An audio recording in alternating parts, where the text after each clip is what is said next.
Assalamualaikum dan selamat sejahtera. Saya Diki Dimasa. Saya akan menerangkan kepada anda semua tentang kesepaduan sosial. Seperti yang anda semua maklum, kesepaduan sosial merupakan elemen penting dalam memastikan sebuah komuniti atau negara itu berada dalam keadaan aman dan harmoni. Ia merupakan prasyarat kepada keadaan yang stabil dan masyarakat tanpa konflik. Justru itu, kebanyakan negara-negara maju seperti Amerika Syarikat, Kanada, United Kingdom, Perancis dan Australia telah meletakkan kesepaduan sosial sebagai satu polisi yang penting dalam dasar pembangunan mereka. Ianya berupaya memajukan bangsa dan adanya semangat kekitaan yang kuat yang dilandasi dengan rasa hormat, tolak ansur, saling percaya sesama mereka. Oleh yang demikian, kesepaduan sosial merujuk kepada satu proses menyatu padukan seluruh masyarakat dan negara supaya setiap anggota masyarakat dapat membentuk satu identiti dan nilai bersama serta memiliki perasaan cinta dan bangga kepada tanah air. Seterusnya, saya akan menyentuh perihal pandangan tokoh terhadap kesepaduan. Dalam topik ini, terdapat dua tokoh yang terlibat, iaitu Ibn Khaldun dan juga Emil Durkheim. Kepentingan kesepaduan sosial dalam masyarakat telah menarik minat para pengkaji dalam bidang sosiologi sejak dari dahulu lagi. Tokoh-tokoh awal bidang ini seperti Emil Durkheim dan Ibn Khaldun mempunyai pandangan yang sama tentang hubungan kesepaduan sosial atau solidariti ini. Mereka membahagikan kesepaduan masyarakat kepada dua jenis, iaitu masyarakat simple dan masyarakat kompleks. Durkheim menamakan kesepaduan masyarakat simple atau tradisional ini sebagai solidariti mechanical, dan masyarakat kompleks pula dikenali sebagai solidariti organik. Ibn Khaldun pula menamakan kesepaduan sebagai asabiah yang merujuk kepada perpaduan sosial dengan penekanan kepada kesatuan, kesedaran kumpulan dan kesepaduan sosial. Kedua-dua konsep ini adalah sama kerana ia membawa pengertian esprit de corps atau semangat kekitaan.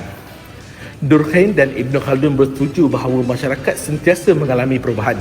Menurut Ibn Khaldun, masyarakat beranjak daripada bentuk sederhana kepada bentuk kompleks dalam setiap bidang.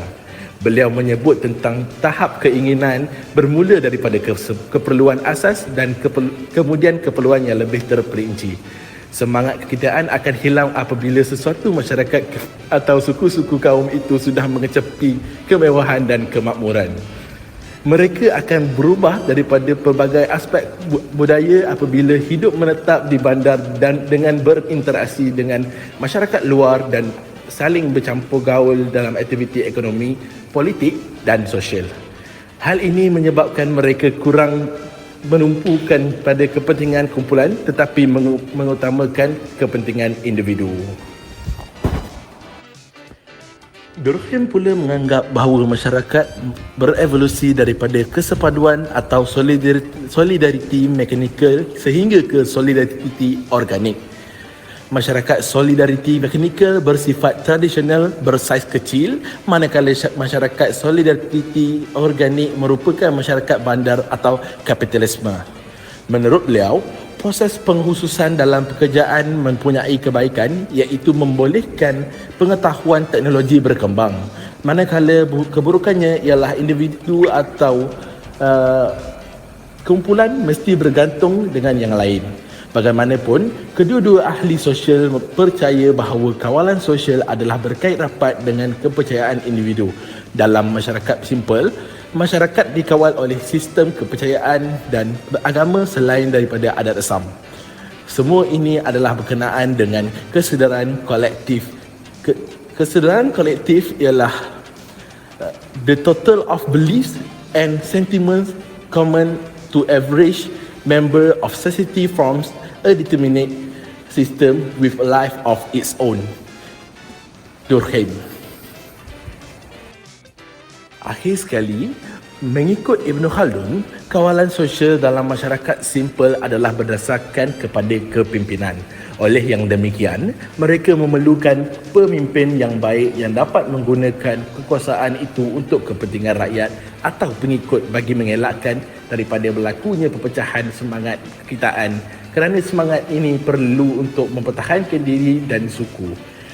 Selain itu, kepatuhan dalam amalan-amalan agama dan kepercayaan kepada ajaran-ajaran kenabian dan kewalian dapat menghalang sifat-sifat buruk antara mereka seperti iri hati dan sebagainya. Kepatuhan seperti ini dapat mengawal tingkah laku masyarakat dan membolehkan masyarakat saling bertoleransi antara satu sama lain tanpa sebarang prejudis akibat perbezaan sosial. Di Malaysia, Syamsul Amri Baharudin telah mengenengahkan konsep kesepaduan sosial sebagai formula penting bagi mengurus masyarakat majmuk berdasarkan kepada konsep dan ciri-ciri kesepaduan. Menurut beliau, kesepaduan sosial ialah satu keadaan aman, stabil dan makmur sejahtera yang wujud dalam sesebuah masyarakat, khususnya yang berbilang etnik. Kesepakatan sosial ataupun social bonding yang kuat yang terbina untuk sekian lamanya adalah berasaskan kepada 5 prasyarat. Yang pertama, taraf kebendaan yang berkualiti seperti mempunyai indeks kualiti hidup yang sederhana ke tinggi. Yang kedua, akses kepada kemudahan yang boleh menjamin dan mempertahan kualiti hidup dan mobiliti sosial. Yang ketiga, aturan sosial yang stabil, aman dan selamat. Yang keempat, interaktif aktif berlandaskan jaringan dan pertukaran hubungan yang positif. Dan yang terakhir, wujudnya usaha positif ke arah penglibatan semua pihak dalam kegiatan arus perdana. Okey, sekarang kita akan melihat kepada konflik kesepaduan sosial. Konflik kesepaduan sosial berlaku apabila nilai bersama dalam kalangan mereka tidak dihayati dan dikongsi bersama. Semenjak terjadinya rusuhan etnik pada 13 Mei 1969, Malaysia telah menjadikan perpaduan nasional sebagai matlamat utama untuk dicapai, khususnya melalui dasar ekonomi baru yang dilancarkan pada tahun 1971. Bagaimanapun, apabila dasar ekonomi baru tamat pada tahun 1990, perpaduan yang diidamkan itu masih belum tercapai. Pada tahun 1991, rakyat Malaysia diperkenalkan pula oleh Tun Dr. Mahathir Mohamad, Perdana Menteri ketika itu, dengan wawasan 2020 yang berteraskan konsep bangsa Malaysia, suatu bentuk perpaduan yang dijangkakan akan dicapai pada tahun 2020. Sehingga tahun 2009, tiada sebarang tanda jelas di mana perpaduan yang diharapkan itu akan dicapai. Maka diperkenalkan pula konsep Satu Malaysia oleh Datuk Seri Najib Tun Razak untuk merangsangkan masyarakat Malaysia ke arah perpaduan. Biarpun perpaduan yang diimpikan masih belum tercapai dalam tempoh 42 tahun, iaitu 1969 sehingga 2011 lalu, namun kita telah mencapai satu yang disignifikasikan, yang menjadikan Malaysia negara contoh kepada banyak negara di Asia, Afrika dan Amerika Latin. Malah laporan yang dihasilkan oleh institusi ekonomi dan keamanan antarabangsa yang berpangkalan di Sydney dan yang bertanggungjawab menghasilkan Global Peace Index 2011 menunjukkan Malaysia menduduki tempat ke-19 daripada 153 negara di dunia yang berjaya mengekalkan suasana aman dan kestabilan politik. Malah Malaysia didapati jauh lebih baik daripada jiran-jiran di rantau Asia Tenggara termasuk Singapura. Apa yang sebenarnya telah dicapai oleh Malaysia dalam tempoh 42 tahun itu ialah suatu kesepaduan sosial yang merupakan prasyarat kepada perpaduan yang kita inginkan.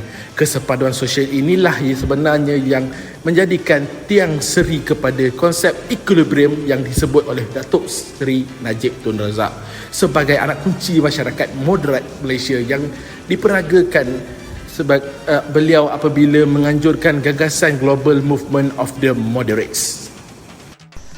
Sekarang saya akan meneruskan dengan peralihan daripada konflik kesepaduan sosial ke konflik kesepaduan nasional.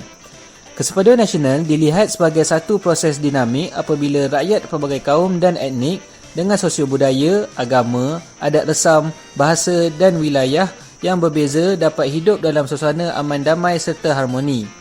Berdasarkan sejarah, ada beberapa isu perbalahan kaum yang agak besar dan rumit pernah berlaku dalam negara kita. Bagaimanapun, ia dapat ditangani dan tidak merebak ke tempat lain. Kini, isu-isu sensitif melibatkan hubungan kaum kelihatannya makin meningkat apabila berkembangnya media sosial menjadi media utama rakyat menyalurkan perasaan tidak puas hati terhadap orang lain. Penggunaan media sosial yang begitu terbuka telah mengakibatkan ada pihak yang menggunakan kesempatan ini untuk menimbulkan rasa kurang senang serta mencetuskan api perkauman. Masyarakat perlu bijak dalam menerima pakai segala maklumat yang diperolehi di internet agar tidak mudah terpengaruh dengan sentimen dan mainan segelintir pihak untuk menggugat keharmonian dan perpaduan yang sudah dibina sejak sekian lama. Bersama saya pula akan menyambung di bahagian punca konflik kesepaduan sosial di Malaysia. Perbezaan ideologi politik dalam kalangan rakyat sering mencetuskan perbalahan yang boleh membawa kepada konflik perkauman yang serius sekiranya ianya tidak ditangani secara bijak. Setiap pihak perlu mempunyai rasa tanggungjawab untuk memastikan kesepaduan ini dapat dikekalkan dan menjadi bertambah baik demi masa hadapan generasi yang akan datang. Konflik kesepaduan sosial di Malaysia akan berlaku dalam keadaan-keadaan berikut. Yang pertama, tidak menghayati dan mengamalkan prinsip rukun negara. Yang kedua, perbezaan ideologi politik. Yang ketiga, kurangnya interaksi antara kaum disebabkan permisahan yang berlaku dari segi penempatan tempat tinggal, persekolahan dan pekerjaan. Yang keempat, tidak peka dan kurang berminat memahami budaya kaum-kaum yang lain. Yang kelima, tidak mahu menggunakan bahasa kebangsaan sebagai bahasa utama untuk berkomunikasi dalam acara formal atau tidak formal. Yang keenam, proses sosialisasi yang dialami sejak kecil dari ibu bapa, sekolah dan rakan sebaya telah menanamkan nilai-nilai negatif yang prejudis terhadap kaum lain. Seterusnya, saya akan menerangkan tentang proses-proses ke arah kesepaduan sosial. Antara proses-proses yang menyumbang kepada keseluruhan kesepaduan sosial dan seterusnya perpaduan nasional ialah proses akomodasi, akulturasi, asimilasi dan amalgamasi. Akomodasi merupakan satu proses yang memerlukan kerjasama dua atau lebih pihak yang mempunyai matlamat yang berbeza untuk membentuk satu matlamat yang dapat memuaskan hati kedua-dua pihak tersebut. Akomodasi juga dikenali sebagai situasi menang-menang apabila kedua-dua pihak bertentangan pendapat atau matlamat memperolehi faedah daripada satu matlamat baru yang telah dibina secara bersama dan kolektif. Sebagai contoh, di Malaysia, walaupun bahasa Melayu diiktiraf sebagai bahasa kebangsaan, namun bahasa-bahasa lain masih boleh digunakan pakai selagi ia tidak bertentangan dengan perlembagaan. Seterusnya, akulturasi. Akulturasi adalah proses penerimaan unsur budaya daripada satu kelompok masyarakat kepada satu kelompok yang lain. Tahap penerimaan bergantung kepada sejauh mana kebudayaan asing tersebut mampu memberikan kelebihan dan manfaat kepada sebuah kelompok itu. Selain itu, proses asimilasi. Asimilasi merujuk kepada satu proses penggabungan kebudayaan masyarakat yang berbeza-beza untuk membentuk satu kebudayaan serta identiti masyarakat yang baru. Asimilasi boleh mendatangkan dua jenis kesan yang berbeza. Pertama, kelompok masyarakat yang diasimilasikan berubah menjadi satu kelompok baru dengan menghilangkan budaya serta identiti asalnya. Kedua, kelompok yang diasimilasikan mengamalkan kebudayaan baru yang dicipta hasil daripada pencatuman budaya antara kelompok dengan kebudayaan asalnya. Dan akhir sekali, proses amalgamasi. Amalgamasi merupakan suatu tahap asimilasi yang paling tinggi. Ia merupakan satu proses yang terjadi apabila budaya atau ras bercampur untuk membentuk jenis budaya dan ras yang baru. Proses perkahwinan campur antara etnik merupakan satu contoh proses amalgamasi. Melalui perkahwinan campur ini, satu generasi baru atau budaya baru dilahirkan. Langkah-langkah bagi mewujudkan kesepaduan sosial antara kaum di Malaysia. Yang pertama adalah menghapuskan prasangka negatif. Pada dasarnya, prasangka buruk hadir kerana kita terlalu berfikir negatif terhadap sesuatu atau seseorang melalui perubahan-perubahan yang dirasakan. Namun, tidak semua hal yang berubah itu berarti buruk. Hal terbaik yang dapat dilakukan adalah berfikir positif. Yang kedua adalah dengan mewujudkan suasana saling memahami. Kita harus memastikan kita memahami setiap rakan kita, setiap jiran kita supaya tidak berlaku kesalahfaham antara satu sama lain. Yang ketiga adalah dengan mewujudkan semangat perpaduan. Kita harus memastikan hubungan perpaduan sesama kaum di negara ini tidak terjejas supaya negara kita sentiasa aman dan damai. Yang keempat, mencari jalan menyelesaikan masalah yang membabitkan isu perkauman, iaitu dengan membincang, bermusyawarah supaya tidak ada masalah berlaku seperti 13 Mei. Yang kelima adalah sentiasa mencari jalan mewujudkan kehidupan sejagat yang harmoni, aman dan sejahtera. Kita harus saling tolong menolong antara satu sama lain supaya negara kita sentiasa berada keadaan aman. Yang keenam adalah dengan menganjurkan program yang melibatkan semua kaum seperti Larian Satu Malaysia, sambutan Hari Raya, sambutan kemerdekaan dan sebagainya.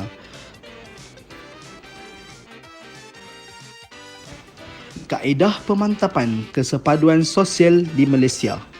Menjadikan rukun negara sebagai teras budaya supaya keadaan di Malaysia ini sentiasa aman, harmoni dan damai. Yang kedua adalah mematuhi dan menghormati perlembagaan persekutuan. Kita janganlah sesekali melanggar undang-undang yang telah ditetapkan. Yang ketiga adalah menggunakan bahasa kebangsaan sebagai bahasa pertuturan bersama. Dengan ini kita dapat lagi mengeratkan hubungan kita antara kesepaduan di Malaysia. Takat itu saja perkongsian kami pada hari ini. Sekian, terima kasih.